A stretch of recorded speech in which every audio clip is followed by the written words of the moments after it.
Fatmawati, analis hukum ahli pertama. Pada video ini, saya akan memaparkan kegiatan selama habituasi dengan judul Implementasi Sistem Permohonan Alat Tulis Kantor secara Digital sebagai Inovasi Pelayanan di Sekolah Tinggi Hukum Militer. Seperti apa videonya? Mari kita saksikan bersama.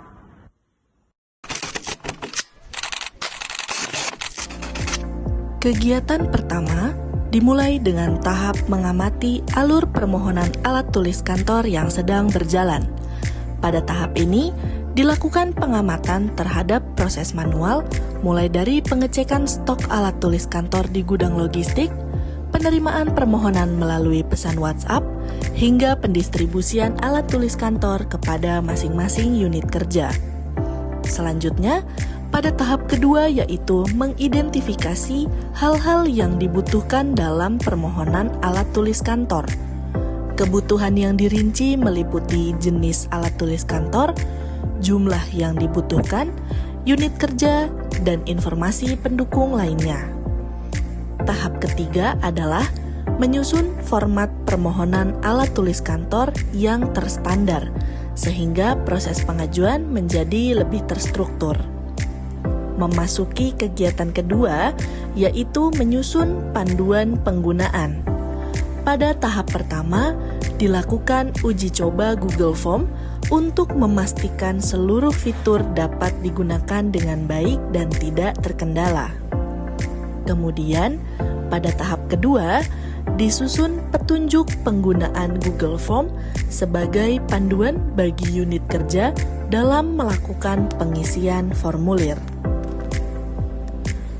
Pada tahap ketiga, dilakukan tindak lanjut atas masukan dari hasil uji coba yang diberikan oleh masing-masing unit kerja.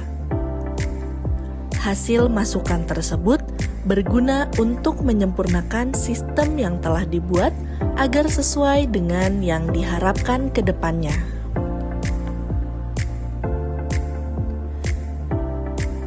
Selanjutnya, kegiatan ketiga adalah mensosialisasikan sistem permohonan ATK digital. Pada tahap pertama, yaitu membuat QR Code untuk mempermudah penyebaran link Google Form.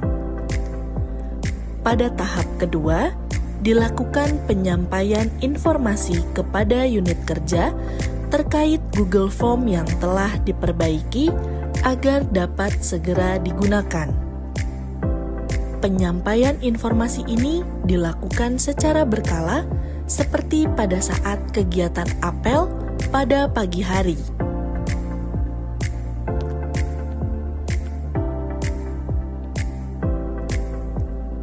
Kemudian, pada tahap ketiga, diberikan contoh pengisian formulir dengan tujuan agar pengguna tidak mengalami kesulitan saat melakukan pengisian formulir.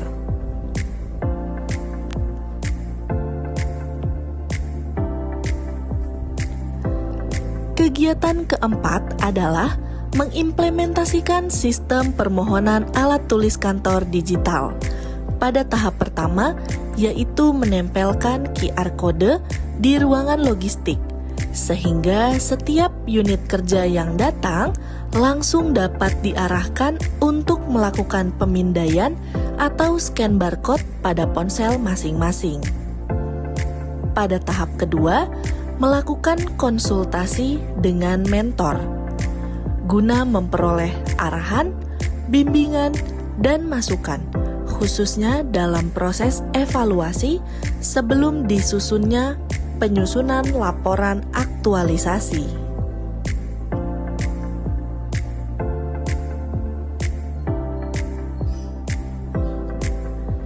Selanjutnya, pada tahap ketiga, dilakukan penerimaan dan pemrosesan permohonan yang terintegrasi dengan spreadsheet, sehingga data dari Google Form dapat masuk secara otomatis dan lebih mudah untuk dikelola pada tahapan selanjutnya. Kegiatan terakhir yaitu kegiatan kelima, monitoring dan evaluasi. Pada Pada tahap pertama, dilakukan penyusunan laporan hasil pelaksanaan aktualisasi yang memuat seluruh proses dan hasil kegiatan. Di tahap kedua adalah mengevaluasi efektivitas penggunaan sistem permohonan untuk melihat sejauh mana sistem digital ini memberikan manfaat terhadap seluruh unit kerja. Dan pada tahap terakhir, dilakukan persetujuan penerapan sistem permohonan alat tulis kantor secara digital sebagai dasar dari implementasi secara berkelanjutan. Dengan adanya sistem ini, diharapkan proses permohonan alat tulis kantor menjadi lebih efektif, efisien, dan juga transparan. And suddenly, I felt nothing. I couldn't cry. So once again, I couldn't sleep.